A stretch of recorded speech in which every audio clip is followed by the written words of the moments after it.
എല്ലാവർക്കും ജുറാസ് കൊമേഴ്സിന്റെ പുതിയൊരു വീഡിയോയിലേക്ക് സ്വാഗതം. ഈ വീഡിയോയിൽ നമ്മൾ ഡിസ്കസ് ചെയ്യുന്നത് ബികോം BBA fourth semester entrepreneurship development സബ്ജക്റ്റിലെ മൊഡ്യൂൾ 4. എനിക്ക് തോന്നുന്നു പ്രീവിയസ് ഇയർ ക്വസ്റ്റ്യൻ പരിശോധിച്ചാൽ ഏറ്റവും അധികം 5 മാർക്ക് ക്വസ്റ്റ്യൻസ് ചോദിച്ചിട്ടുള്ള ഒരു ഏരിയ ആണ് ഓണ്ടർപ്രണർഷിപ്പ് ഡെവലപ്മെന്റിലെ 4ാമത്തെ മൊഡ്യൂൾ. നമുക്ക് ഈ മൊഡ്യൂൾ ഒന്ന് ഡീറ്റെയിൽഡ് ആയിട്ട് വളരെ എളുപ്പത്തിൽ വേണ്ട കാര്യം മാത്രമൊന്ന് പഠിച്ചെടുക്കാം. ആദ്യം project idea. It is A concept or proposal for new business venture. Project idea എന്ന് പറഞ്ഞാൽ concept or proposal for new business venture. നമ്മളൊരു പുതിയ ബിസിനസ് വെഞ്ചർ സ്റ്റാർട്ട് ചെയ്യുമ്പോൾ അതിൻ്റെ ആ ഒരു കോൺസെപ്റ്റ് എങ്ങനെ സ്റ്റാർട്ട് ചെയ്യണം, എന്ത് സ്റ്റാർട്ട് ചെയ്യണം എന്നുള്ള ആ ഒരു പ്രപ്പോസലിനെ അല്ലെങ്കിൽ ആ ഒരു കോൺസെപ്റ്റിനെയാണ് പ്രോജക്റ്റ് ഐഡിയ എന്ന് പറയുന്നത്. Then sources of the project idea. നമുക്ക് എവിടെ നിന്നൊക്കെയാണ് ഒരു പ്രോജക്റ്റ് അല്ലെങ്കിൽ ഒരു ന്യൂ ബിസിനസ് വെഞ്ചർ സ്റ്റാർട്ട് ചെയ്യണം എന്നുള്ള ഐഡിയ കിട്ടുക? അവർ ഓൺ നീഡ്സ്, നമുക്ക് തന്നെ സ്വന്തമായിട്ട് തോന്നുന്നത്. മാർക്കറ്റ് ക്യാരക്ടറിസ്റ്റിക്സ്, മാർക്കറ്റുകളുടെ സവിശേഷത അനുസരിച്ച് നമുക്ക് ചില ഐഡിയാസ് കിട്ടും. സക്സസ് സ്റ്റോറീസ് ഓഫ് ഫ്രണ്ട്സ്, നമ്മുടെ കൂട്ടുകാരുടെ സക്സസ് സ്റ്റോറീസ്. അപ്പോൾ നമ്മുടെ ഒരു ഫ്രണ്ട് ഒരു ഷോപ്പ് ഇട്ടു അല്ലെങ്കിൽ ഒരു തട്ടുകട തുടങ്ങി, അവനത് സക്സസ് ആയി. അപ്പോൾ നമുക്ക് ആ ഒരു സ്റ്റോറി കേട്ടപ്പോൾ അതിൽ നിന്ന് ഇൻസ്പയർഡ് ആയിട്ട് നമുക്ക് പുതിയൊരു ഐഡിയ വരും. അതുപോലെ സക്സസ് സ്റ്റോറീസ് ഓഫ് റിലേറ്റീവ്സ്, നമ്മുടെ ബന്ധുക്കൾ അല്ലെങ്കിൽ കുടുംബാംഗങ്ങൾ, അവരുടെ എല്ലാം തന്നെ ഇത്തരത്തിലുള്ള ബിസിനസ് വെഞ്ചറിന്റെ സക്സസ് സ്റ്റോറി കേട്ടാൽ അതും ഒരു പ്രോജക്റ്റ് ഐഡിയയുടെ സോഴ്സ് ആണ്. എക്സിബിഷൻ, അതുപോലെ ട്രേഡ് ഫെയർസ്, പ്രോജക്റ്റ് പ്രൊഫൈൽസ് കണ്ടാൽ, ട്രേഡ് ആൻഡ് പ്രൊഫഷണൽ ജേർണൽസ് വായിക്കുമ്പോൾ, റിസർച്ച് ഓർഗനൈസേഷൻ, ഗവൺമെന്റ് ഓർഗനൈസേഷനിലൂടെ, ഹോബീസ്, ബ്രെയിൻ സ്റ്റോമിംഗ്, ഇത്തരം മെത്തേഡിലൂടെ എല്ലാം തന്നെ നമുക്ക് പ്രോജക്റ്റിന്റെ ഐഡിയാസ് ജനറേറ്റ് ചെയ്ത് എടുക്കാം. അപ്പൊ ഇതൊരു സിമ്പിൾ ടോപ്പിക് ആണ്. പ്രോജക്റ്റ് ഐഡിയ എന്ന് പറഞ്ഞു കഴിഞ്ഞാൽ അതൊന്ന് ഓർത്ത് വെക്കുക. പ്രോജക്റ്റ് ഐഡിയ എന്ന് പറഞ്ഞു കഴിഞ്ഞാൽ it is the concept or proposal for new business venture. ഒരു പുതിയ ബിസിനസ് വെഞ്ചറിന്റെ ഒരു കൺസെപ്റ്റ് അല്ലെങ്കിൽ അതിൻ്റെ ആ ഒരു പ്രപ്പോസലിനെയാണ് നമ്മൾ പ്രോജക്റ്റ് ഐഡിയ എന്ന് പറയുന്നത്. അതിൻ്റെ സോഴ്സസ് എന്തൊക്കെയാണ്? അവർ ഓൺ നോട്ട്സ് ഉണ്ട്, നീഡ്സ് ഉണ്ട്, മാർക്കറ്റ് ക്യാരക്ടറിസ്റ്റിക്സ് ഉണ്ട്, success stories of friends and relatives, exhibition, trade fair, project profile, trade and professional journals ഉണ്ട്, research organisation, government organisation, hobbies, brainstorming. അടുത്തതാണ് സ്ക്രീനിങ് ഓഫ് പ്രോജക്റ്റ് ഐഡിയ.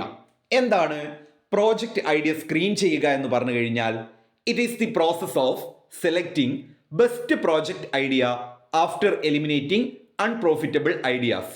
അതായത് നമ്മുടെ കയ്യിൽ ഒരുപാട് പ്രോജക്റ്റിന്റെ ഐഡിയാസ് ഉണ്ടായിരിക്കും. അതിൽ നിന്നും അൺപ്രോഫിറ്റബിൾ ആയിട്ടുള്ള അല്ലെങ്കിൽ നഷ്ടം വരുമെന്ന് തോന്നുന്ന എല്ലാ ഐഡിയാസും എലിമിനേറ്റ് ചെയ്ത് ഏറ്റവും ബെസ്റ്റ് ആയിട്ടുള്ള ഒരു പ്രോജക്റ്റ് സെലക്ട് ചെയ്യുന്നതിനെയാണ് സ്ക്രീനിങ് ഓഫ് പ്രോജക്റ്റ് ഐഡിയ എന്ന് പറയുന്നത്. ക്ലിയർ ആയോ? നമ്മുടെ കയ്യിൽ ഒരുപാട് പ്രോജക്റ്റ് ഐഡിയാസ് ഉണ്ടായിരിക്കും. അതിൽ ഏറ്റവും ബെസ്റ്റ് ആയിട്ടുള്ള പ്രോജക്റ്റ് ഐഡിയ ചൂസ് ചെയ്യുക അല്ലെങ്കിൽ സെലക്ട് ചെയ്യുന്നതിനെയാണ് സ്ക്രീനിങ് ഓഫ് പ്രോജക്റ്റ് ഐഡിയാസ് എന്ന് പറയുന്നത്. Then factors affecting screening of project idea. ഒരു പ്രോജക്റ്റ് ഐഡിയ സ്ക്രീൻ ചെയ്യുമ്പോൾ അതിനെ അഫക്റ്റ് ചെയ്യുന്ന ഫാക്ടേഴ്സ് എന്തൊക്കെയാണ്? പ്രോഫിറ്റബിലിറ്റി, നമ്മൾ ആദ്യം നോക്കുക എത്രത്തോളം പ്രോഫിറ്റ് ഉണ്ടാവുമെന്നാണ്. ലെവൽ ഓഫ് റിസ്ക്, റിസ്കിന്റെ ലെവൽ നോക്കും. മാർക്കറ്റ് ഫെസിലിറ്റീസ് ഒന്ന് അനലൈസ് ചെയ്യും. കോസ്റ്റ് ഓഫ് ദ പ്രോജക്റ്റ്, നമ്മുടെ ആ ഒരു പ്രപ്പോസ്ഡ് പ്രോജക്റ്റിന്റെ കോസ്റ്റ് എത്രയാണെന്ന് നോക്കും. അവൈലബിലിറ്റി ഓഫ് ഇൻപുട്സ്, ഇൻപുട്ടിന്റെ ലഭ്യത എത്രത്തോളം ഉണ്ടെന്ന് നോക്കും. കോമ്പറ്റബിലിറ്റി വിത്ത് ഓണ്ടർപ്രണേഴ്സ്, കോമ്പറ്റീറ്റേഴ്സിനെ കുറിച്ചൊന്ന് നോക്കും. കൺസിസ്റ്റൻസി വിത്ത് ഗവൺമെന്റ് റെഗുലേഷൻ, ആ ഒരു പ്രപ്പോസ്ഡ് പ്രോജക്റ്റുമായിട്ട് മുന്നോട്ട് നീങ്ങുമ്പോൾ ഗവൺമെന്റിന്റെ നിയമങ്ങൾ എന്തൊക്കെയാണ്, ഈ കാര്യങ്ങളൊക്കെ ആയിരിക്കും നമ്മളൊരു പ്രോജക്റ്റ് ഐഡിയ സ്ക്രീൻ ചെയ്യുമ്പോൾ അതിനെ എഫക്റ്റ് ചെയ്യുന്ന ഫാക്ടേഴ്സ്. സിമ്പിൾ ടോപ്പിക്കുകളാണ്. സ്ക്രീനിങ് ഓഫ് പ്രോജക്റ്റ് ഐഡിയ എന്ന് പറഞ്ഞാൽ നമ്മുടെ കയ്യിലുള്ള ഒരുപാട് പ്രോജക്റ്റ് ഐഡിയാസിൽ നിന്നും ഏറ്റവും ബെസ്റ്റ് പ്രോജക്റ്റ് ഐഡിയ ചൂസ് ചെയ്യുന്ന അല്ലെങ്കിൽ സെലക്ട് ചെയ്യുന്ന പ്രോസസ്സാണ് screening of project idea while eliminating unprofitable ideas. Unprofitable ആയിട്ടുള്ള ഐഡിയാസ് അതിലൂടെ എലിമിനേറ്റ് ചെയ്യുന്നുമുണ്ട്. ദെൻ നമ്മൾ എന്തെല്ലാം കാര്യങ്ങളാണ് ഒരു പ്രോജക്റ്റ് ഐഡിയ സ്ക്രീൻ ചെയ്യുമ്പോൾ നോക്കുക എന്നും കൂടെ ഡിസ്കസ് ചെയ്തു. ഇനി selection of project. It is the process of selecting best project among different project. It is the most crucial step. ഒരു പ്രോജക്റ്റ് സെലക്ട് ചെയ്യുക എന്ന് പറയുന്നത് വളരെ ക്രൂഷ്യൽ ആയിട്ടുള്ള ഒരു സ്റ്റെപ്പാണ്. ഇവിടെ ശരിക്കും പറഞ്ഞാൽ ഡിസിഷൻ മേക്കിംഗ് പോലെ തന്നെ നമ്മുടെ കയ്യിലുള്ള ഡിഫറെന്റ് പ്രോജക്ട്സിൽ നിന്നും ഏറ്റവും ബെസ്റ്റ് ആയിട്ടുള്ള പ്രോജക്റ്റ് സെലക്ട് ചെയ്യുന്നതിനെയാണ് സെലക്ഷൻ ഓഫ് പ്രോജക്റ്റ് എന്ന് പറയുന്നത്. Criteria for selection of project. ഒരു പ്രോജക്റ്റ് സെലക്ട് ചെയ്യുന്നതിൻ്റെ ക്രൈറ്റീരിയ എന്തൊക്കെയായിരിക്കും?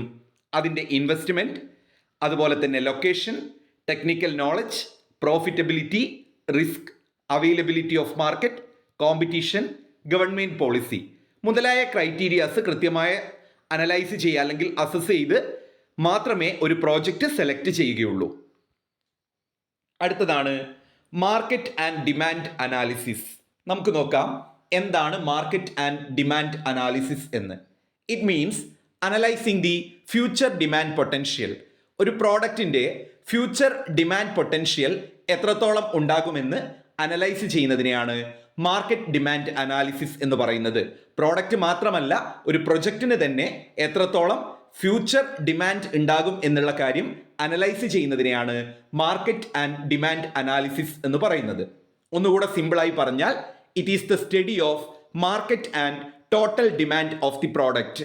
ഒരു പ്രോഡക്റ്റിൻ്റെ ടോട്ടൽ ഡിമാൻഡും മാർക്കറ്റിനെ കുറിച്ചും ഡീറ്റെയിൽഡ് ആയിട്ട് സ്റ്റഡി ചെയ്യുന്നതിനെ അല്ലെങ്കിൽ ഫ്യൂച്ചർ ഡിമാൻഡ് പൊട്ടൻഷ്യൽ അനലൈസ് ചെയ്യുന്നതിനെയാണ് മാർക്കറ്റ് ഡിമാൻഡ് എന്ന് പറയുന്നത്. അപ്പോൾ ഇതൊരു ഇമ്പോർട്ടൻ്റ് ഏരിയ ആണ്. Market and demand analysis. Market and demand analysis എന്ന് പറഞ്ഞാൽ it means analysing the future demand potential. ഒരു പ്രോഡക്റ്റിൻ്റെ ഫ്യൂച്ചർ ഡിമാൻഡ് എത്രത്തോളം ഉണ്ട് എന്ന് അനലൈസ് ചെയ്യുന്നതിനെയാണ് മാർക്കറ്റ് ആൻഡ് ഡിമാൻഡ് അനാലിസിസ് എന്ന് പറയുന്നത്. It is the study of market and total demand of the product. ഒരു പ്രോഡക്റ്റിൻ്റെ മാർക്കറ്റും അതുപോലെ തന്നെ ടോട്ടൽ ഡിമാൻഡുമാണ് ഇവിടെ സ്റ്റഡി ചെയ്യുന്നത്. അടുത്തതാണ് steps in market and demand analysis. ഒരു പ്രോഡക്റ്റിൻ്റെ മാർക്കറ്റ് ആൻഡ് ഡിമാൻഡ് അനാലിസിസ് ചെയ്യുമ്പോൾ അതിൻ്റെ സ്റ്റെപ്സ് എന്തൊക്കെയാണ്? ആദ്യം തന്നെ അനലൈസിങ് മാർക്കറ്റ് ഡിമാൻഡ്. മാർക്കറ്റിലെ ഡിമാൻഡ് അനലൈസ് ചെയ്യും. അതിനുശേഷം ഫോർകാസ്റ്റിംഗ് മാർക്കറ്റ് ഡിമാൻഡ്. ഭാവിയിൽ എത്രത്തോളം അല്ലെങ്കിൽ ഫ്യൂച്ചർ ഡിമാൻഡ് എത്രത്തോളം ഉണ്ടാകും എന്നുള്ള കാര്യം ഫോർകാസ്റ്റ് ചെയ്യും. Understand the competitive situation. നിലവിലുള്ള മാർക്കറ്റിലെ കോമ്പറ്റീറ്റീവ് സിറ്റുവേഷൻ മനസ്സിലാക്കും. Understanding trade practices. ഏത് മെത്തേഡിലാണ് ട്രേഡ് പ്രാക്ടീസസ് പോകുന്നത് എന്ന് അണ്ടർസ്റ്റാൻഡ് ചെയ്യും. അതിനുശേഷം estimating future changes of demand and supply. അതിനുശേഷം അവസാന സ്റ്റേജിൽ എന്താണ് ചെയ്യുക? ഡിമാൻഡിൻ്റെയും സപ്ലൈയുടെയും ഫ്യൂച്ചർ ചേഞ്ചസ് ഒന്ന് എസ്റ്റിമേറ്റ് ചെയ്യും. ഇത്രയും കാര്യങ്ങളാണ് മാർക്കറ്റ് ആൻഡ് ഡിമാൻഡ് അനാലിസിസിൽ ഓർത്തു വെക്കേണ്ടത്. ഇപ്പോൾ സിമ്പിൾ ടോപ്പിക്കാണ്. ഓരോന്നും വളരെ ചെറിയ ചെറിയ ടോപ്പിക്കുകളാണ്. മാർക്കറ്റ് ആൻഡ് ഡിമാൻഡ് അനാലിസിസ് നിങ്ങൾ പഠിച്ചു വെക്കേണ്ടത്. എന്താണ് മാർക്കറ്റ് ആൻഡ് ഡിമാൻഡ് അനാലിസിസ്, അതുപോലെ തന്നെ അതിൻ്റെ സ്റ്റെപ്പും. അടുത്തതാണ് ഫീസിബിലിറ്റി സ്റ്റഡി. ഫീസിബിലിറ്റി സ്റ്റഡി എന്ന് പറഞ്ഞാൽ it is the assessment of practicability of proposed plan അല്ലെങ്കിൽ പ്രപ്പോസ്ഡ് പ്രോജക്റ്റ്. നമ്മുടെ കയ്യിൽ പുതിയൊരു ബിസിനസ് തുടങ്ങാനുള്ള ഒരു പ്രോജക്റ്റ് ഉണ്ട്. ആ പ്രൊജക്റ്റിൻ്റെ പ്രാക്ടിക്കബിലിറ്റി, ആ പ്രോജക്റ്റ് നടന്ന് മുന്നോട്ടേക്ക് പോകുമോ, ആ പ്രോജക്റ്റ് നല്ല രീതിയിൽ സക്സസ് ആയി കണ്ടിന്യൂ ചെയ്യുമോ എന്നുള്ള കാര്യം, അല്ലെങ്കിൽ അതിനെത്രത്തോളം പ്രാക്ടിക്കബിലിറ്റി ഉണ്ട് എന്ന് അസസ് ചെയ്യുന്നതിനെയാണ് ഫീസിബിലിറ്റി സ്റ്റഡി. ചിലപ്പോൾ 2 മാർക്കിനൊക്കെ ചോദിക്കും കേട്ടോ. വാട്ട് ഈസ് ഫീസിബിലിറ്റി സ്റ്റഡി എന്ന്. വളരെ സിമ്പിളാണ്. ഫീസിബിലിറ്റി സ്റ്റഡി എന്ന് പറഞ്ഞാൽ assessment of practicability of proposed plan. നമ്മുടെ കയ്യിൽ ഒരു ബിസിനസിന്റെ പ്രോജക്റ്റ് ഉണ്ട് അല്ലെങ്കിൽ ഒരു പ്ലാൻ ഉണ്ട്. അതിന്റെ പ്രാക്ടിക്കബിലിറ്റി അസസ് ചെയ്യുന്നതിനെയാണ് ഫീസിബിലിറ്റി സ്റ്റഡി എന്ന് പറയുന്നത്. It ensure whether the project is legally, technically and economically feasible. Feasibility സ്റ്റഡിയിലൂടെ ഈ ഒരു പോയിന്റ് ഉണ്ടായിരിക്കണം. ഫീസിബിലിറ്റി സ്റ്റഡിയിലൂടെ നമ്മൾ ഉറപ്പുവരുത്തുന്നത് എന്താണ്? നമ്മുടെ കയ്യിലുള്ള പ്രോജക്റ്റ് നിയമപ്രകാരവും സാങ്കേതികപരമായും സാമ്പത്തികപരമായും ഓക്കെ ആണോ, ഫീസിബിൾ ആണോ, അതെല്ലാം തന്നെ മീറ്റ് ചെയ്യാൻ പറ്റുമോ എന്നുള്ള കാര്യം എൻഷുവർ ചെയ്യുന്നതിനെയാണ് ഫീസിബിലിറ്റി സ്റ്റഡി എന്ന് പറയുന്നത്. വളരെ സിമ്പിളാണ്. 1-2 വട്ടം ക്ലാസ് കേട്ട് കഴിഞ്ഞാൽ അല്ലെങ്കിൽ ഈ ഒരു പോയിന്റിലൂടെ മനസ്സിലാക്കി വെക്കാവുന്ന കാര്യം മാത്രമേ ഫീസിബിലിറ്റി സ്റ്റഡി ഒക്കെ ഉള്ളൂ. 2 മാർക്കിന് ചിലപ്പോൾ ചോദിക്കും. അപ്പോൾ ഒന്നുകൂടെ പറഞ്ഞു തരാം. ഫീസിബിലിറ്റി സ്റ്റഡി എന്ന് പറഞ്ഞാൽ നമ്മൾ ഒരു പുതിയ ബിസിനസ് സ്റ്റാർട്ട് ചെയ്യാൻ പോകുന്നു. അപ്പോൾ അതിൻ്റെ ഒരു പ്രോജക്റ്റ്, ആ ഒരു പ്ലാൻ നമ്മുടെ കയ്യിൽ ഉണ്ടായിരിക്കും. ആ പ്ലാനിൻ്റെ പ്രാക്ടിക്കബിലിറ്റി, അതായത് ആ പ്ലാൻ വർക്കൗട്ട് ആവുമോ എന്നുള്ള കാര്യം അസസ് ചെയ്യുന്നതിനെയാണ് ഫീസിബിലിറ്റി സ്റ്റഡി എന്ന് പറയുന്നത്. ഇപ്പം എന്തെല്ലാം കാര്യങ്ങൾ അസസ് ചെയ്യേണ്ടി വരും? ആ പ്രോജക്റ്റ് ലീഗലി ഫീസിബിൾ ആണോ, അതായത് നിയമപ്രകാരം അത്തരം ഒരു ബിസിനസ്സിന് അംഗീകാരം കിട്ടുമോ ഗവൺമെന്റിന്റെ ഭാഗത്ത് നിന്ന്? ടെക്നിക്കലി ഫീസിബിൾ ആണോ, ആ ഒരു പ്രപ്പോസ്ഡ് പ്രോജക്റ്റ് മുന്നോട്ടേക്ക് പോവാൻ സാങ്കേതികപരമായിട്ട് നമ്മൾ ഓക്കെ ആണോ? മൂന്നാമത്തത് എക്കണോമിക്കലി, ആ ഒരു പ്രോജക്റ്റ് മുന്നോട്ടേക്ക് പോകുമ്പോൾ അതിനനുസരിച്ചുള്ള ഫണ്ട് അല്ലെങ്കിൽ ഫിനാൻസ് നമ്മുടെ കയ്യിലുണ്ടോ? ഈ 3 കാര്യങ്ങൾ ഉറപ്പുവരുത്തുന്നതിനെയാണ് ഫീസിബിലിറ്റി സ്റ്റഡി എന്ന് പറയുന്നത്. ഇനി നമുക്ക് ഫീസിബിലിറ്റി സ്റ്റഡിയുടെ ഇമ്പോർട്ടൻസ്, ഒബ്ജക്റ്റീവ്സ്, ഫീച്ചേഴ്സ്, ബെനഫിറ്റ്സ് ഇതൊക്കെ ചോദിച്ചാൽ എഴുതാൻ പറ്റുന്ന ഒരു 6 പോയിന്റാണ് ഇവിടെ കൊടുത്തിട്ടുള്ളത്. ഒന്ന്, ഐഡന്റിഫൈ ന്യൂ ഓപ്പർച്യൂണിറ്റീസ്. ഫീസിബിലിറ്റി സ്റ്റഡിയിലൂടെ നമുക്ക് പുതിയ പുതിയ ഓപ്പർച്യൂണിറ്റീസ് കണ്ടെത്താം. Identify reason to understand the project. നമുക്ക് ആ പ്രോജക്റ്റിനെ ഒന്നുകൂടെ വ്യക്തമായിട്ട് മനസ്സിലാക്കാം. Helps in decision making on the project. ആ പ്രോജക്റ്റ് മുന്നോട്ടേക്ക് പോണോ പോണ്ടയോ എന്നുള്ള ആ ഒരു ഡിസിഷൻ നമുക്ക് എടുക്കാൻ ഫീസിബിലിറ്റി സ്റ്റഡിയിലൂടെ സാധിക്കും. Improve the project team focus. ആ ഒരു പ്രോജക്റ്റ് ടീമിന്റെ ഫോക്കസ്, അതായത് ഫീസിബിലിറ്റി സ്റ്റഡി നടത്തി നമുക്കത് ഓക്കെ അല്ല എന്ന് തോന്നിയാൽ നമുക്കത് കൺവീനിയന്റ് ആയിട്ടുള്ള രീതിയിൽ അതിനെ ചേഞ്ച് ചെയ്യാനൊക്കെ പറ്റും. Enhance the success rate of project. Feasibility സ്റ്റഡിയിലൂടെ നമുക്ക് ആ പ്രോജക്റ്റ് എത്രത്തോളം സക്സസ് ആവും, ആ ഒരു സക്സസ് റേഷ്യോ അല്ലെങ്കിൽ റേറ്റ് നമുക്ക് മനസ്സിലാക്കാൻ സാധിക്കും. ഇതാണ് ഫീസിബിലിറ്റി സ്റ്റഡി. ക്ലിയർ ആയല്ലോ? ഫീസിബിലിറ്റി സ്റ്റഡി എന്ന് പറഞ്ഞാൽ ഒരു പുതിയ ബിസിനസ് തുടങ്ങുമ്പോൾ അത് എത്രത്തോളം അതിന് പ്രാക്ടിക്കബിലിറ്റി ഉണ്ട് എന്നുള്ളത് നമ്മൾ അസസ് ചെയ്യുകയും അതോടൊപ്പം തന്നെ ആ പ്രോജക്റ്റ് ടെക്നിക്കലിയും ലീഗലിയും എക്കണോമിക്കലിയും ഫീസിബിൾ ആണോ അല്ലെങ്കിൽ സൗണ്ട് ആണോ എന്ന് എൻഷുർ ചെയ്യുന്നതാണ് ഫീസിബിലിറ്റി സ്റ്റഡി. ഇനി നമുക്ക് ടൈപ്സ് ഓഫ് ഫീസിബിലിറ്റി സ്റ്റഡി നോക്കാം. ഇതും 5 മാർക്കിനൊക്കെ ചോദിക്കാൻ സാധ്യതയുള്ള ഒരു ഏരിയ ആണ്. പ്രധാനമായിട്ടും 6 തരത്തിലുള്ള ഫീസിബിലിറ്റി സ്റ്റഡി ആണുള്ളത്. ടെക്നിക്കൽ ഫീസിബിലിറ്റി, എക്കണോമിക് അല്ലെങ്കിൽ financial feasibility, legal feasibility, operational feasibility, scheduling feasibility and social feasibility. ഇത് 5 മാർക്കിന് ചോദിച്ചാൽ ഈ 6 പോയിന്റ്സും എക്സ്പ്ലെയിൻ ചെയ്ത് എഴുതണം. വളരെ സിമ്പിൾ ആണ്. ഇതൊന്നും കേട്ടിട്ട് ആരും സ്കിപ്പ് ചെയ്ത് പോകരുത്. One of the very important അല്ലെങ്കിൽ വളരെ സിമ്പിൾ ആയിട്ടുള്ള ഒരു ഏരിയ ആണിത് കേട്ടോ. അപ്പം ജുറാസിന്റെ വീഡിയോസ് നിങ്ങൾ ഇതുവരെ സബ്സ്ക്രൈബ് ചെയ്തിട്ടില്ലെങ്കിൽ ജുറാസ് കൊമേഴ്സ് ചാനൽ സബ്സ്ക്രൈബ് ചെയ്യുക. അതോടൊപ്പം തന്നെ നമ്മുടെ വീഡിയോ എത്രത്തോളം നിങ്ങൾക്ക് യൂസ്ഫുൾ ആണ്, നമ്മുടെ ഈ ഷോർട്ട് നോട്ടുകൾ എത്രത്തോളം നിങ്ങളുടെ പഠനത്തിന് എഫക്റ്റ് ചെയ്യുന്നുണ്ട്, നിങ്ങൾക്ക് നിങ്ങളുടെ ഒരു പഠനം ഒന്നുകൂടെ സിമ്പിളായിട്ട് മുന്നോട്ട് പോകാൻ സാധിക്കുന്നുണ്ടോ, അത്തരം കാര്യങ്ങൾ നിങ്ങൾ കമൻറ്റ് ചെയ്യുക. നിങ്ങളുടെ കമൻ്റ് ആണ് നമ്മുടെ ഏറ്റവും വലിയ എനർജിയും സ്ട്രെങ്ത്തും. അപ്പം നമുക്ക് വീഡിയോയിലേക്ക് വീണ്ടും വരാം. Types of feasibility study. പ്രധാനമായിട്ടും 6 രീതിയിലുള്ള ഫീസിബിലിറ്റി സ്റ്റഡി. അതിൽ ടെക്നിക്കലും ഫിനാൻഷ്യലും ലീഗലും കുറച്ച് ഇമ്പോർട്ടൻ്റ് ആണ്. അതൊന്നുകൂടെ ഓർത്ത് വെക്കുക കേട്ടോ. ഇനി നമുക്ക് ടെക്നിക്കൽ ഫീസിബിലിറ്റി എന്താണെന്ന് നോക്കാം. അല്ലെങ്കിൽ ടെക്നിക്കൽ ഫീസിബിലിറ്റിയുടെ മറ്റൊരു പേരാണ് technical analysis. It is the examination of technical aspect of the project. ഒരു പ്രോജക്റ്റിന്റെ സാങ്കേതിക വശങ്ങളെ എക്സാമിൻ ചെയ്യുന്നതിനെയാണ് ടെക്നിക്കൽ ഫീസിബിലിറ്റി അല്ലെങ്കിൽ ടെക്നിക്കൽ അനാലിസിസ് എന്ന് പറയുന്നത്. അപ്പോൾ ടെക്നിക്കൽ ഫീസിബിലിറ്റി അതല്ലെങ്കിൽ ടെക്നിക്കൽ അനാലിസിസ് എന്ന് പറഞ്ഞാൽ it is the examination of technical aspect of the project. It assess the technical soundness of the project. അതായത് ഒരു പ്രോജക്റ്റ് ടെക്നിക്കലി എത്രത്തോളം സൗണ്ട് ആണ്, എത്രത്തോളം നല്ലതാണ് എന്ന് അനലൈസ് ചെയ്യുന്നു അല്ലെങ്കിൽ അസസ് ചെയ്യുന്നു. It ascertain whether the project is technically feasible or not. Technical ഫീസിബിലിറ്റിയിലൂടെ ഒരു പ്രോജക്റ്റ് ടെക്നിക്കലി ഫീസിബിൾ ആണോ അല്ലയോ എന്നുള്ള കാര്യമാണ് അസർട്ടൈൻ ചെയ്യുന്നത്. It is also called technical analysis.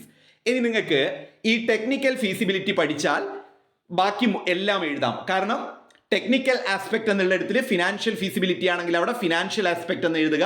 അങ്ങനെ ആ പേരിൽ മാത്രം മാറ്റിയാൽ മതി. എല്ലാത്തിൻ്റെതും സെയിം മീനിങ് ആണ് കേട്ടോ. ക്ലിയർ ആയില്ലേ? അതായത് ടെക്നിക്കൽ ഫീസിബിലിറ്റി നോക്ക് നിങ്ങൾ, അത് വെച്ച് നിങ്ങൾക്ക് എങ്ങനെ എക്കണോമിക് ഫീസിബിലിറ്റി എഴുതാം. എക്കണോമിക്സ് ഫീസിബിലിറ്റി ആവുമ്പോൾ it is the examination of technical ഉള്ളിടത്ത് നിന്ന് മാറ്റുക economical aspect of the project. പിന്നെ it assess the economic soundness of the project. പിന്നെ it ascertain the project is economically feasible or not. അങ്ങനെ എഴുതിയാൽ മതി. അതായത് ഈ 6 എണ്ണത്തിനും മീനിങ് നിങ്ങൾക്ക് സിമ്പിൾ ആയിട്ട് പഠിച്ചെടുക്കാം. ഒരൊറ്റ ഒന്നിന്റെ മീനിങ് പഠിക്കുക, എന്നിട്ട് ബാക്കിയുള്ളിടത്ത് അതിന്റെ പേരാക്കി മാറ്റി കൊടുക്കുക. ഇനി നമുക്ക് ടെക്നിക്കൽ ഫീസിബിലിറ്റിയുടെ സ്കോപ്പ് എന്തൊക്കെയാണെന്ന് നോക്കാം. Material input and utilities, manufacturing process, plant capacity, plant layout, selection of sites, size of the plant, product mix, factory design, machinery, equipment, plant layout. ഈ ഏരിയയിലെല്ലാം ടെക്നിക്കൽ ഫീസിബിലിറ്റി ഉണ്ട്. അതായത് നമുക്കൊരു പ്രപ്പോസ്ഡ് പ്രോജക്റ്റ്, ഒരു പുതിയ business start ചെയ്യുമ്പോൾ നമ്മൾ ഇത്തരം കാര്യങ്ങളാണ് ടെക്നിക്കലി ഫീസിബിൾ ആണോ എന്ന് നോക്കുക. ഇവിടെ ചുവടെ കൊടുത്തിട്ടുള്ള മെഷീനറിയും എക്യുപ്മെന്റും പ്ലാന്റും പ്രോഡക്റ്റ് മിക്സും സൈസ് ഓഫ് ദ പ്ലാന്റും ഇതെല്ലാം ഓക്കെ ആണെങ്കിൽ നമുക്ക് പറയാം നമ്മുടെ ബിസിനസ് ടെക്നിക്കലി 100% ഫീസിബിൾ ആണ് എന്ന്. എന്നാൽ ഇതിലെന്തെങ്കിലും മോശമുണ്ടെങ്കിൽ നമുക്ക് പറയാം നമ്മുടെ പ്രപ്പോസ്ഡ് പ്രോജക്റ്റ് ടെക്നിക്കലി ഫീസിബിൾ അല്ല. അടുത്തതാണ് ഫിനാൻഷ്യൽ ഫീസിബിലിറ്റി. നമ്മൾ നേരത്തെ പറഞ്ഞ പോലെ തന്നെ it is the examination of financial aspects of the project, it assess the financial soundness of the project, it ascertain whether the project is financially feasible or not. അതായത് technical എന്നുള്ള ഇടത്തില് financial എന്നാക്കി എന്നുള്ള മാറ്റം മാത്രമേ വന്നിട്ടുള്ളൂ. സിമ്പിൾ ആയിട്ട് പഠിച്ചെടുക്കാം. ഇപ്പൊ ഫിനാൻഷ്യൽ ഫീസിബിലിറ്റി എന്ന് പറഞ്ഞാൽ ഒരു പ്രപ്പോസ്ഡ് പ്രോജക്റ്റ് ഫിനാൻഷ്യലി സാമ്പത്തികപരമായിട്ട് എക്സാമിൻ ചെയ്യുന്നതിനെയാണ് ഫിനാൻഷ്യൽ ഫീസിബിലിറ്റി എന്ന് പറയുന്നത്. It assess the financial soundness of the project. ഒരു പ്രോജക്റ്റ് ഫിനാൻഷ്യലി എത്രത്തോളം ഓക്കെ ആണ്, സൗണ്ട് ആണ് എന്നാണ് അസസ് ചെയ്യുന്നത്. It ascertains whether the project is financially feasible or not. Financially ഒരു പ്രോജക്റ്റ് ഓക്കെ ആണോ അല്ലയോ എന്നുള്ള കാര്യം ആണ് അസർടെയിൻ ചെയ്യുന്നത് ഫിനാൻഷ്യൽ ഫീസിബിലിറ്റിയിലൂടെ. It is also called economic feasibility or financial analysis. Financial ഫീസിബിലിറ്റിയുടെ സ്കോപ്പ് എന്തൊക്കെയാണ്? ഫിനാൻഷ്യൽ ഫീസിബിലിറ്റി എന്ന് പറയുമ്പോൾ എന്തൊക്കെയാണ് അനലൈസ് ചെയ്യുന്നത്? കോസ്റ്റ് അനാലിസിസ് ഉണ്ട്, പ്രൈസിംഗ് ഉണ്ട്, ഫിനാൻസിംഗ് ഉണ്ട്, ഇൻകം ആൻഡ് എക്സ്പെൻഡിച്ചർ ഉണ്ട്, ക്യാപിറ്റൽ ബഡ്ജറ്റിംഗ് ഉണ്ട്. ഈ ഏരിയ ഒക്കെയാണ് ഫിനാൻഷ്യൽ ഫീസിബിലിറ്റിയിലൂടെ അനലൈസ് ചെയ്യുന്നത്. ഫിനാൻഷ്യൽ ഫീസിബിലിറ്റിയുടെ ടെക്നിക്സ് എന്തൊക്കെയാണ്? അതായത് ഒരു കമ്പനി ഫിനാൻഷ്യൽ അനാലിസിസ് ചെയ്യുമ്പോൾ എന്തൊക്കെ കാര്യങ്ങളാണ് ഉപയോഗിക്കുക? Fund flow analysis, cash flow analysis, ratio analysis, break even analysis, sensitivity analysis, risk analysis. ഈ അനാലിസിസ് ഒന്നും കേട്ടിട്ട് നിങ്ങൾ ഭയപ്പെടണ്ട. നിങ്ങൾ എന്തായാലും 4th സെമസ്റ്റർ എക്സാം ഒക്കെ എഴുതി 5th സെമ്മിൽ വരുമ്പോൾ ഒരു സബ്ജക്റ്റ് തന്നെ ഇതാണ്. അക്കൗണ്ടിങ് ഫോർ മാനേജ്മെന്റ് എന്ന് പറയുന്ന സബ്ജക്റ്റിലെ ഓരോ മൊഡ്യൂളാണ് റേഷ്യോ അനാലിസിസും ഫണ്ട് ഫ്ലോ അനാലിസിസും ക്യാഷ് ഫ്ലോ അനാലിസിസും ബ്രേക്ക് ഈവൺ അനാലിസിസും ഒക്കെ തന്നെ അവിടെ വെച്ച് നമുക്ക് വീണ്ടും കണ്ടുമുട്ടാം ഡീറ്റെയിൽഡ് ആയിട്ട്. ഇപ്പം നിങ്ങൾ ഈ പോയിന്റ്സ് മാത്രം ഓർത്താൽ മതി. Techniques of financial feasibility or financial analysis. അടുത്തതാണ് എക്കണോമിക് ഫീസിബിലിറ്റി, ഓൾറെഡി നമ്മൾ പറഞ്ഞു. ദെൻ അടുത്തതാണ് സോഴ്സസ് ഓഫ് പ്രോജക്റ്റ് ഫിനാൻസ്. ഇത് ടെക്സ്റ്റിലില്ല, പക്ഷേ ഓണ്ടർപ്രണർഷിപ്പ് ഡെവലപ്മെന്റിന്റെ പ്രീവിയസ് ഇയർ ക്വസ്റ്റ്യൻ ഉണ്ടായിരുന്നു. What are the sources of project finance? അതായത് നമ്മളൊരു ബിസിനസ്, പുതിയൊരു ബിസിനസ് സ്റ്റാർട്ട് ചെയ്യാൻ പോകുന്നു, അതാണ് നമ്മുടെ പ്രോജക്റ്റ്. അപ്പോൾ അതിന് വേണ്ട ഫണ്ട് എവിടെ നിന്നാണ് കിട്ടുക എന്നതാണ് ക്വസ്റ്റ്യൻ. ഒന്ന്, പേഴ്സണൽ സേവിങ്സ്. നമ്മുടെ കയ്യിൽ സേവിങ്സ് ഉണ്ടെങ്കിൽ അത് നമുക്ക് എടുക്കാം, നമ്മുടെ സമ്പാദ്യം. Friends and family. നമ്മുടെ കയ്യിൽ ഇല്ലെങ്കിൽ നമ്മൾ അപ്പം തന്നെ ആരോടാ? ഒന്നില്ലെങ്കിൽ നമ്മുടെ ഫ്രണ്ട്സിനോട്, കൂട്ടുകാരോട് വാങ്ങും, അല്ലെങ്കിൽ കുടുംബാംഗങ്ങളോട്, ഫാമിലിനോട് വാങ്ങും. Angel investors. ഏഞ്ചൽ ഇൻവെസ്റ്റേഴ്സ് എന്ന് പറഞ്ഞാൽ ഇത്തരത്തിൽ പുതിയൊരു ബിസിനസ് സ്റ്റാർട്ട് ചെയ്യുമ്പോൾ ചെറിയ ചെറിയ സോഫ്റ്റ് ലോണും കാര്യങ്ങളൊക്കെ തരുന്നവരാണ് ഏഞ്ചൽ ഇൻവെസ്റ്റേഴ്സ്. അതുപോലെ പുതിയ സംരംഭം തുടങ്ങാൻ വെഞ്ചർ ക്യാപിറ്റൽ ലഭിക്കും നമുക്ക്. പിന്നെ ഓഫ് കോഴ്സ് നമുക്കറിയാം, നമ്മുടെ കയ്യിൽ പൈസ ഇല്ലെങ്കിൽ നമ്മൾ ആദ്യം പോകുന്ന സോഴ്സ് തന്നെയാണ് ബാങ്ക് ലോൺ. ബാങ്കിൽ നിന്ന് നമുക്ക് ലോൺ എടുക്കാം. Government grants. പലപ്പോഴും ഓണ്ടർപ്രണേഴ്സിനൊക്കെ സപ്പോർട്ട് എന്ന രീതിയിൽ ഗവൺമെന്റിന്റെ ഭാഗത്ത് നിന്ന് ചില അസിസ്റ്റൻസുകൾ അല്ലെങ്കിൽ ഗ്രാൻറ്റുകൾ കിട്ടും. ഗവൺമെന്റ് സബ്സിഡീസ്, അതേപോലെ തന്നെ ഗവൺമെന്റിന്റെ ഭാഗത്ത് നിന്ന് സബ്സിഡിയും കാര്യങ്ങളും കിട്ടും. പ്രൈവറ്റ് ഇക്വിറ്റി ഉണ്ടായിരിക്കും. ഇതൊക്കെയാണ്. ഈ പോയിന്റ്സ് ഒന്ന് നോട്ട് ചെയ്ത് വെച്ചോളൂ. പ്രീവിയസ് ഇയറിൽ ചോദിച്ചിട്ടുണ്ട്. ചോദിച്ചു കഴിഞ്ഞാൽ ഇതിന് ചെറിയൊരു എക്സ്പ്ലനേഷൻ നിങ്ങൾ എഴുതണം. സംഭവം ഇത്രയേ ഉള്ളൂ. പുതിയൊരു ബിസിനസ് തുടങ്ങുമ്പോൾ അല്ലെങ്കിൽ ഒരു പ്രോജക്റ്റ് സ്റ്റാർട്ട് ചെയ്യുമ്പോൾ അതിന്റെ സോഴ്സ് ഓഫ് ഫിനാൻസ് ഏതൊക്കെയാണ്, ഏതെല്ലാം സോഴ്സിലൂടെ ഫണ്ട് കണ്ടെത്താം. അറിയാലോ, ഇതിലൊരു 5 പോയിന്റ് എങ്കിലും ഓർത്ത് വെക്കാലോ. ഒന്ന് ബാങ്ക് ലോൺ ഓർക്കാം, ഫ്രണ്ട്സ് ആൻഡ് ഫാമിലി ഓർക്കാം, പേഴ്സണൽ സേവിങ്സ് ഓർക്കാം. 3 പോയിന്റായി. Venture capital, angel capital, government subsidy, government grant. It's very simple. അപ്പം നിങ്ങൾ അത് പഠിച്ചു. അടുത്തതാണ് ലൊക്കേഷൻ ഡിസിഷൻ. എന്താണ് location decision? It is the process of selecting best place to set up a business. നമ്മുടെ ഒരു ബിസിനസ് സ്റ്റാർട്ട് ചെയ്യാൻ അല്ലെങ്കിൽ സെറ്റപ്പ് ചെയ്യാനുള്ള ഏറ്റവും അനുയോജ്യമായ സ്ഥലത്തെക്കുറിച്ച് എടുക്കുന്ന തീരുമാനത്തെയാണ് ലൊക്കേഷൻ ഡിസിഷൻ എന്ന് പറയുന്നത്. Location decision is the process of selecting best place to set up a business. അടുത്തതാണ് what are the factors affecting location decision അല്ലെങ്കിൽ significance or importance of location decision. ഒരു ബിസിനസ് സ്റ്റാർട്ട് ചെയ്യാനുള്ള ഏറ്റവും അനുയോജ്യമായ ലൊക്കേഷൻ തിരഞ്ഞെടുക്കുമ്പോൾ അതിനെ സ്വാധീനിക്കുന്ന ഘടകങ്ങൾ എന്തൊക്കെയാണ്? ഒന്ന്, availability of raw material. Raw മെറ്റീരിയലിന്റെ അവൈലബിലിറ്റി ഉണ്ട്. അവൈലബിലിറ്റി ഓഫ് ഇൻഫ്രാസ്ട്രക്ചർ, അടിസ്ഥാന സൗകര്യങ്ങളുടെ ലഭ്യത നോക്കും. നിയർനെസ് ടു മാർക്കറ്റ്, മാർക്കറ്റിന്റെ അടുത്താണോ എന്നുള്ള കാര്യം നോക്കും. ട്രാൻസ്പോർട്ടേഷൻ, അതായത് യാത്രാ സൗകര്യങ്ങൾ നോക്കും. കമ്മ്യൂണിക്കേഷൻ, അതുപോലെ തന്നെ ലേബർ, എത്രത്തോളം ലേബേഴ്സ് അവൈലബിൾ ആകും ആ ഒരു ഏരിയയിൽ. ക്ലൈമറ്റ് കണ്ടീഷൻ, അല്ലെ, നമ്മുടെ ബിസിനസ്സിന് അനുയോജ്യമായ കാലാവസ്ഥയാണോ എന്നുള്ള കാര്യം നോക്കും. Government policies. ഈ കാര്യങ്ങളെല്ലാം ആണ് ഒരു ബിസിനസിന്റെ ലൊക്കേഷൻ നിർണ്ണയിക്കുന്നതിനെ അഫക്റ്റ് ചെയ്യുന്ന ഫാക്ടേഴ്സ്. അടുത്തതാണ് പ്ലാന്റ് കപ്പാസിറ്റി. എന്താണ് plant capacity? It is the maximum amount of production a plant can produce. ഒരു പ്ലാന്റിന് എത്രയാണ് മാക്സിമം പ്രൊഡ്യൂസ് ചെയ്യാൻ പറ്റുക, ആ ഒരു റേഷ്യോനെയാണ് അല്ലെങ്കിൽ ആ ഒരു ടേമിനെയാണ് നമ്മൾ പ്ലാന്റ് കപ്പാസിറ്റി എന്ന് പറയുന്നത്. It is the maximum amount of production a plant can produce. അടുത്തതാണ് consideration influencing plant capacity. Plant കപ്പാസിറ്റീനെ ഇൻഫ്ലുവൻസ് ചെയ്യുന്ന കൺസിഡറേഷൻ, ഇതും ചോദിച്ചിട്ടുണ്ട്. മാർക്കറ്റ് ഡിമാൻഡ് ഉണ്ട്, പ്രൊഡക്ഷൻ ടെക്നോളജി ഉണ്ട്, raw material availability, labour availability, financial resources, operational efficiency, infrastructure മുതലായ factors ആണ് plant കപ്പാസിറ്റിയെ ഇൻഫ്ലുവൻസ് ചെയ്യുന്നത്. അടുത്തതാണ് സോഷ്യൽ കോസ്റ്റ് ബെനിഫിറ്റ് അനാലിസിസ് അഥവാ SCB. അപ്പൊ നന്നായിട്ട് പഠിക്കുക. സോഷ്യൽ കോസ്റ്റ് ബെനിഫിറ്റ് അനാലിസിസ്, എനിക്ക് തോന്നുന്നു SCB എന്നൊരു ക്വസ്റ്റ്യൻ ഉറപ്പായിട്ടും വരും. It simply means comparing the cost and benefit of a project or business on society.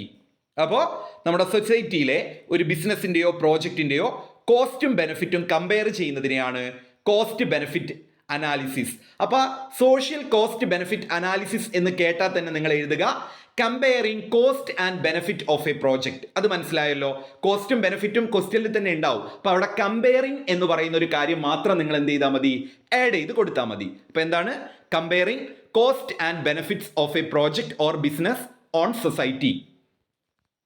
അടുത്തതാണ് it is the appraisal of a project in social point of view. ശരിക്കും പറഞ്ഞാൽ social cost benefit analysis എന്ന് പറഞ്ഞാൽ ഒരു social point of വ്യൂവിൽ ഒരു പ്രോജക്റ്റിന് നടത്തുന്ന അപ്രൈസലിനെയാണ് സോഷ്യൽ കോസ്റ്റ് ബെനിഫിറ്റ് അനാലിസിസ് എന്ന് പറയുന്നത്. സോഷ്യൽ കോസ്റ്റ് ബെനിഫിറ്റ് അനാലിസിസിന്റെ ഒബ്ജക്റ്റീവ്, ഫീച്ചേഴ്സ്, ഇമ്പോർട്ടൻസ്, ബെനിഫിറ്റ്സ് മുതലായവ ഒന്ന് നോക്കി പോയിക്കോളൂ. It ensures efficient resource allocation, അതുപോലെ it helps to maximise social welfare, it consider both short term and long term impacts, it provide clear framework for evaluating projects, it evaluates project by compare cost and benefits. അടുത്തതാണ് steps in cost benefit analysis. Cost benefit അനാലിസിസിന്റെ steps എന്തൊക്കെയാണ്? ആദ്യം define the project, ആ പ്രോജക്റ്റിനെ define ചെയ്യും. രണ്ടാമതായിട്ട് identify the cost and benefit, കോസ്റ്റും ബെനിഫിറ്റും identify ചെയ്യും. മൂന്നാമതായിട്ട് quantify the cost and benefit. നാലാമതായിട്ട് discount future cost and benefit. അഞ്ചാമത് കമ്പയർ കോസ്റ്റ് ആൻഡ് ബെനിഫിറ്റ്. ആറാമതായിട്ട് സെൻസിറ്റിവിറ്റി അനാലിസിസ് നടത്തും. ഏഴാമതായിട്ട് ആ ഒരു റിസൾട്ട് ഇവാലുവേറ്റ് ചെയ്യും. ഇനി അടുത്തൊരു കോൺസെപ്റ്റ് ആണ് foreign collaboration. Foreign collaboration is an agreement between two or more different companies from different countries to carry business operation. ഇപ്പോൾ ഫോറിൻ കൊളാബറേഷൻ എന്ന് പറഞ്ഞാൽ, ആ കൊളാബറേഷൻ എന്ന് പറഞ്ഞാൽ തന്നെ അതൊരു എഗ്രിമെന്റ് ആണ് between two or more different companies, രണ്ടോ അതിലധികമോ വ്യത്യസ്ത കമ്പനികൾ തമ്മിൽ, വ്യത്യസ്ത രാജ്യങ്ങളിലുള്ള കമ്പനികൾ തമ്മിൽ ബിസിനസ് ഓപ്പറേഷൻ മുന്നോട്ടേക്ക് പോകാനുള്ള ഒരു അഗ്രിമെന്റിനെയാണ് നമ്മൾ ഫോറിൻ കൊളാബറേഷൻ എന്ന് പറയുന്നത്. ഈ സബ്ജക്റ്റിന്റെ എല്ലാം തന്നെ നോട്ട്സുകൾ നമ്മുടെ ജുറാസ് ടെലഗ്രാം ചാനൽ അവൈലബിൾ ആണ്. താങ്ക്